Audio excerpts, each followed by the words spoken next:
आज की क्लास में एक इंटरेस्टिंग टॉपिक के बारे में बात करने वाले हैं। कंप्यूटर में डेटा स्टोरेज कैसे किया जाता है। डेटा स्टोरेज को समझने से पहले हम लोग को समझना पड़ेगा कि डेटा क्या होता है। डेटा या तो टेक्स्ट हो सकता है, या तो नंबर हो सकता है, या तो फोटो हो सकता है, या वीडियो हो सकता है। चलिए अब समझते हैं कि कंप्यूटर का डेटा स्टोर कहाँ पर होता है। जिस तरह का हमारा मेमोरी होता है उसी प्रकार कंप्यूटर का भी एक मेमोरी होता है। कंप्यूटर मेमोरी दो टाइप का होता है, पहला प्राइमरी मेमोरी, दूसरा सेकेंडरी मेमोरी।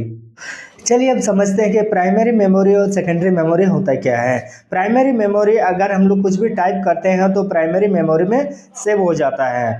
प्राइमरी मेमोरी में अगर हम लोग कंप्यूटर को शट डाउन करेंगे तो सारा डेटा डिलीट हो। प्राइमरी मेमोरी दो टाइप का होता है, रैम और रोम। सेकेंडरी मेमोरी जैसे कि हार्ड डिस्क, पेन ड्राइव और एसएसडी। तो यहाँ तक हम लोग को समझ में आ गया है कि डेटा स्टोर कहाँ पर होता है। अगर पूछा जाए तो डेटा स्टोर कहाँ पर होता है, तो डेटा स्टोर मेमोरी में होता है। और मेमोरी में कहाँ पर अगर बोला जाए, प्राइमरी मेमोरी का बात किया जाए तो रैम रोम में, और सेकेंडरी मेमोरी का बात किया जाए तो पेन ड्राइव, हार्ड डिस्क और एसएसडी में। अब चलिए समझते हैं कि डेटा स्टोर कैसे होता है।